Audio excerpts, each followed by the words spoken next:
Consideramos que o ato abortivo acontece sempre acompanhado de muito sofrimento.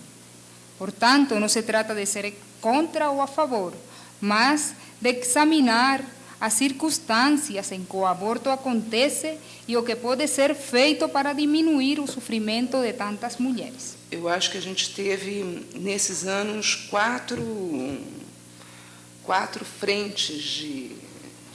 vertentes, vamos dizer, de atuação em relação à questão do aborto, que era o de criar um marco legal afirmativo dos direitos que hoje a gente chama de sexuais e reprodutivos, o de eliminar as proibições ou restrições legais existentes ao exercício desses direitos, de reinterpretar e consolidar um novo entendimento da legislação e de traduzir em políticas públicas efetivas o direito legalmente previsto e os princípios de direito consolidados nacional e internacionalmente. Esse tema nosso de gravidez, anticoncepção, menopausa, aborto, os diversos temas de saúde da mulher, eles são pautados frequentemente.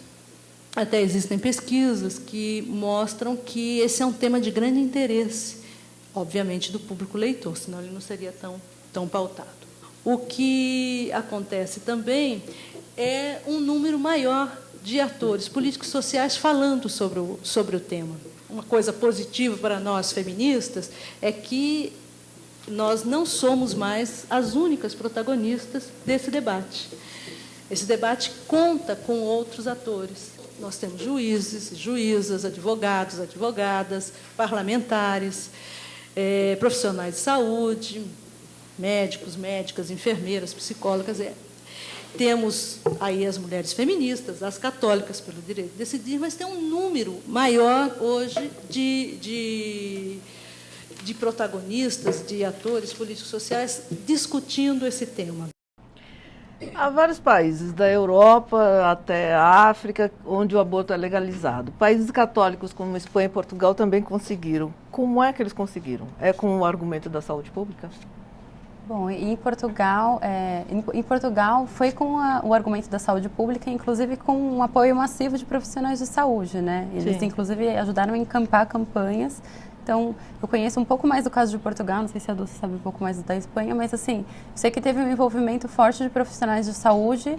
Então, não foi só essa questão de marco legal, né? De mudar um marco legal, uma coisa que, assim, uma discussão estrita no campo do direito, né? Que me parece que está sendo um pouco do caminho até aqui no Brasil, né? A gente discute a partir do STF e tal, do STJ. E assim, me pareceu que lá o caminho estava sendo mais pela saúde pública mesmo. Pois é, a gente estava conversando aqui no intervalo sobre essa questão que no século XIX, até século XIX, desde vem lá de Sócrates, Platão, etc. e tal, não havia proibição com relação ao aborto. Aí vem a Revolução Industrial, a necessidade da mão de obra, o aborto passa a ser proibido. Agora, aqui, quando foi que virou questão religiosa acima de tudo? Olha, a religião sempre teve um papel importante na proibição disso. Só que tinha diferentes posições. A posição da igreja mais, assim, a posição fechada foi a partir de 1869, onde a Igreja Católica considera crime e pecado grave, de qualquer jeito, em qualquer condições, né? Digna de excomunhão e tal. Então, esse é o posicionamento. Mas até então, assim, o adultério, por exemplo, ter relação sexual fora do casamento, era uma pena bem maior do que a pena dada para o aborto. Sim. Então, assim, na verdade, a condenação maior é pela prática sexual das mulheres fora do casamento, que não seja para procriação. Então, o que se procura é limitar o direito da mulher à atividade sexual, né? Tanto que a igreja, quando proíbe a camisinha, ela fala que proíbe com o argumento de que a camisinha permite a promiscuidade. Mesmo que ela proteja contra a doença que leve à morte, mas é melhor evitar, porque senão ela vai levar à promiscuidade. E a promiscuidade é mais grave do que a morte. Meu Deus! Muitas pessoas tendem a achar que a mulher que faz o aborto faz numa boa. tranquilo, sossegado, que não há um problema depois, tanto físico quanto psicológico. Não é verdade isso, né? Quer dizer, a sequela, quer dizer, ela não faz por... Ah, tudo bem, numa boa. Não é assim, na verdade, né? Sobra muita coisa depois do aborto, né? Ou seja, ninguém acha que é a favor, todo mundo é a favor de diminuir riscos, na verdade, né? Assim, então. Sim, não, na verdade, antes de se decidir um aborto, já se refletiu e já se sofreu muito, né? Sim. Porque, na verdade, é uma questão de discutir a gravidez indesejada. Então, primeiro, assim, por que uma mulher engravidou se ela não queria, né? Então, a discussão que passa pela questão da escolha, inclusive da possibilidade da mulher escolher se ela queria ou não ter um filho, tá um pouco obscurecida quando a gente debate o tema aborto, porque parece que a gente não tem que falar sobre métodos contraceptivos, não tem que falar sobre orientação, não tem que falar sobre combater a hipocrisia, sobre você orientar as crianças desde cedo. Então, assim, tem uma série de discussões prévias para a gente chegar a diminuir ao máximo o número de gravidezes indesejadas, para a gente não ter que fazer com que as mulheres passem por esse drama. E a questão do aborto em si, não, como a Dulce já tinha falado até antes, não pode ser vista nem como um método contraceptivo e nem como uma prática irresponsável, né? Muitas das mulheres, inclusive, que acabam tendo esse tipo de decisão por uma questão de responsabilidade. Olha, não tenho como arcar com essa gravidez, eu já tenho tantos filhos, eu não sei, sofro violência dentro da minha casa, não quero colocar mais um filho dentro da minha casa. Então, assim, são condições, todas as que eu tive contato até hoje, são muito dramáticas e, assim, não garantem que você vá ter uma vida... Você abortar não garante que você vai solucionar o resto dos seus problemas, mas às vezes como você mesma comentou, né? Uma minimização de danos para a própria mulher, né? Para ela ter um filho até talvez num momento em que ela se sinta mais preparada. Sim. Não que ela nunca mais vai querer ter filhos também. Vamos ver mais um vídeo. Que argumentos devem ser utilizados na defesa da descriminalização do aborto? Quais as iniciativas, as sugestões e propostas para dar maior visibilidade à discussão pública sobre a legalização do aborto? A discussão que a gente busca travar, primeiro, aquele argumento mais antigo da solidariedade de classe, né? De que quem sofre, de que quem morre fazendo aborto em casa, em péssimas condições, são as trabalhadoras, né? Não a classe rica que tem como pagar uma clínica decente para fazer o seu aborto. Em segundo lugar, a gente pega um eixo, que é o principal eixo que a Central tem trabalhado nesse último período, que é o eixo de Acute Cidadã, o Sindicato Cidadão, que não fala só e não luta só por questões corporativas. Tem um terceiro argumento, que é a discussão da questão de ser conivente, de acute ser conivente, com uma atividade, com a terceira atividade, segundo os dados da revista Atenção, ilícita, mais rendosa do país. Diz que a primeira atividade mais rendosa é o jogo do bicho, a segunda é o tráfico de drogas, a terceira é o aborto clandestino. Pois é. As famílias costumam acolher, por exemplo, uma jovem que resolve fazer um aborto. Os pais, como é que é a reação dos pais diante de uma situação dessa? Ou é uma coisa que ela discute com as amigas e faz clandestinamente, com a ajuda de outras pessoas, e os pais nem ficam sabendo?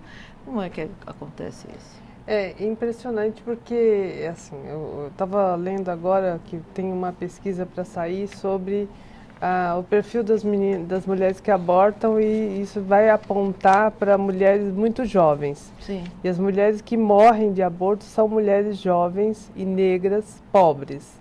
Justamente porque tem uma vida sexual ativa e a família às vezes não sabia. Quando ela se vê grávida, primeiro é que ela não tem informação para prevenir. E quando ela se vê grávida, tem muita dificuldade de pedir ajuda. Porque é considerado crime, porque há uma condenação moral muito grande da família, da comunidade onde ela vive. Então, ela vai tentar fazer isso sozinha. Por exemplo, o que acontece com uma mulher pobre e as mulheres ricas que resolvem abortar? As mulheres ricas, elas podem pegar um avião e ir em qualquer país que é legalizado. Elas podem ir numa clínica, né? E tem muita clínica, muito chique, com muitas condições, assim, que oferecem todas as condições clínicas para não colocar em risco a vida da mulher, né? e ela vai interromper a gravidez tranquilamente, né? Então, assim, tem situações, e eu acho que, citando a situação anterior que a Thaís estava falando, né? Eu acho que é muito importante a gente pensar que nós vivemos num país onde as condições de desigualdade das mulheres são muito grandes. Sim. Então, o mercado de trabalho demite mulher que tem filhos. Quando volta da licença maternidade, ela corre o risco de ser demitida. Tem muita dificuldade de ter acesso a métodos contraceptivos, né, que não estão disponíveis na rede porque são caros ou porque alguns médicos fazem, por exemplo, alguns critérios para fazer laqueadura que é por conta deles, né, não segue a lei para dificultar a mulher ter acesso à laqueadura, por exemplo. Né? A camisinha feminina não é simples da mulher ter acesso. Então, assim, a gente, na verdade, não tem uma situação tão simples de prevenção. Tem muita violência doméstica contra a mulher. Tem um mercado de trabalho que não apoia a mulher que tem filho. E aí, quando a mulher interrompe a gravidez, em geral, está ligada à questão financeira, à questão de trabalho. É preciso compreender essa situação ao invés de condenar essa mulher a princípio, né? Música. Beleza, Amatori. E agora? Continuando aqui no feminino, vamos fazer o Saudade da Preta então, vamos embora.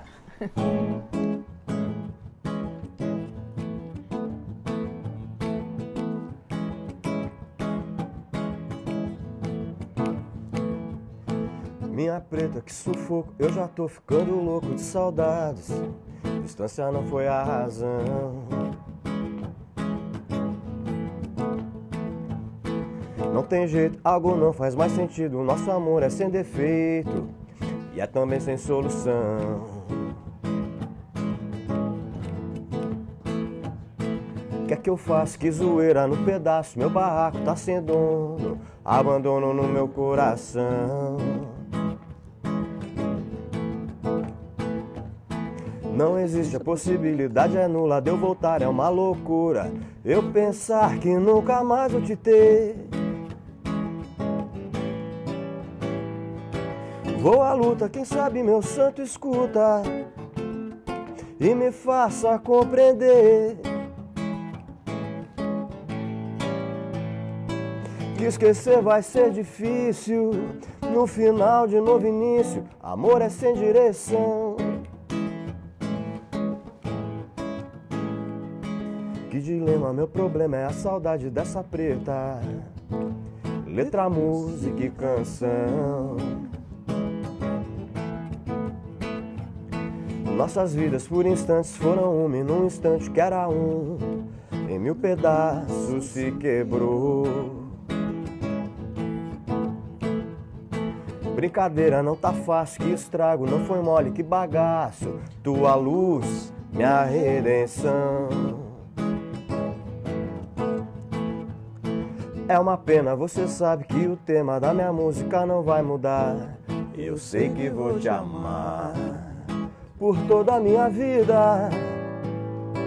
Respirar, o dia vai raiar. Indiferente a toda a dor que a gente sente, o que de nós vai restar?